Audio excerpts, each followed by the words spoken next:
Damai sejahtera dari Allah Bapa itu yang melampaui segala akal dan pikiranmu dalam Kristus Yesus Tuhan kita. Amin. Umat yang dikasihi dalam nama Yesus Kristus, semangat pagi buat kita. Firman Tuhan hari ini buat kita tertulis dalam kitab Imamat pasal 10 ayat 10 sampai ayat 11. Saya akan bacakan buat kita. Haruslah kamu dapat membedakan antara yang kudus dengan yang tidak kudus, antara yang najis dengan yang tidak najis. Dan haruslah kamu dapat mengajarkan kepada orang Israel segala ketetapan yang telah difirmankan Tuhan kepada mereka dengan perantaraan Musa. Demikianlah firman Tuhan. Kita yang dikasihi dalam nama Yesus Kristus, judul nats kita hari ini adalah tentang kekudusan para imam. Tentu siapakah imam ini dalam perjanjian lama adalah keturunan daripada Lewi. Siapa keturunan Lewi itu? Yaitu anak Harun atau anak-anak Harun. Jadi Harun itu adalah abang daripada Musa yang saat itu Tuhan pilih untuk membawa bangsa Israel dari Mesir, untuk keluar dari Mesir menuju tanah Kanaan. Demikian juga Tuhan menunjukkan Harun sebagai nabi pertama di perjanjian lama dan Miriam saudara perempuannya sebagai nabiah perempuan pertama di Alkitab. Tentu seorang imam adalah orang yang hidup kudus.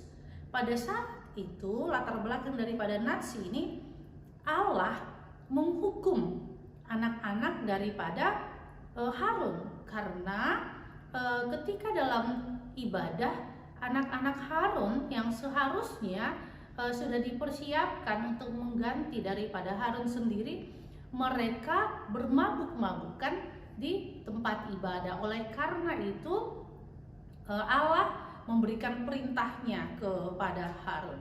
Kemudian apa yang menjadi perintahnya adalah tentang membedakan antara yang kudus dan tidak kudus, najis dan tidak najis. Artinya bagaimana? Tentu kekudusan itu kita melihat perjanjian lama adalah dari makanan atau dari minuman, apa yang bisa dimakan, apa yang tidak bisa dimakan. Tetapi ketika kita melihat, kita samakan dengan perjanjian baru, di mana yang menjadi imam bukan hanya keturunan Lewi. 1 Petrus 2 ayat 9. Amanginang, kalau ada Alkitabnya kita buka 1 Petrus 2 ayat 9. Firman Tuhan mengatakan menjadi imamat yang rajani. Artinya Allah memilih kita untuk menjadi imam atas diri kita, sehingga imam dalam perjanjian lama tidak hanya keturunan Lewi, tetapi perjanjian baru kita yang sudah dibaptis, kita yang sudah diselamatkan oleh Allah menjadi imam atas diri kita, sekalipun kita mengenal imam itu dalam HKBP ada pendeta, kemudian bibelfro, diakones, evangelis, guru huria, dan juga sintua. Nah, di sini apakah hanya mereka imam? Tidak, tetapi kita juga imam atas diri kita, memimpin diri kita. Oleh karena itu Allah mengatakan kepada kita bahwa kita harus bisa membedakan yang kudus dan yang tidak kudus. Karena apa? Karena melalui baptisan, melalui darah Kristus kita sudah dikuduskan. Oleh karena itu berarti kita harus berhikmat untuk melihat apakah memang yang kita lihat itu adalah hidup di dalam kekudusan. Di dalam 1 Korintus katakan yang menjaga tubuhnya, menjaga dirinya. Oleh karena itu Paulus katakan kamu adalah bait Allah yang menjaga diri kita. Oleh karena itu kita yang dikasihi dalam nama Yesus Kristus, ketika kita sudah menjaga diri kita, mungkin tata krama kita, menjaga bagaimana pergaulan kita sudah menjaga kekudusan Allah yang diberikan kepada kita.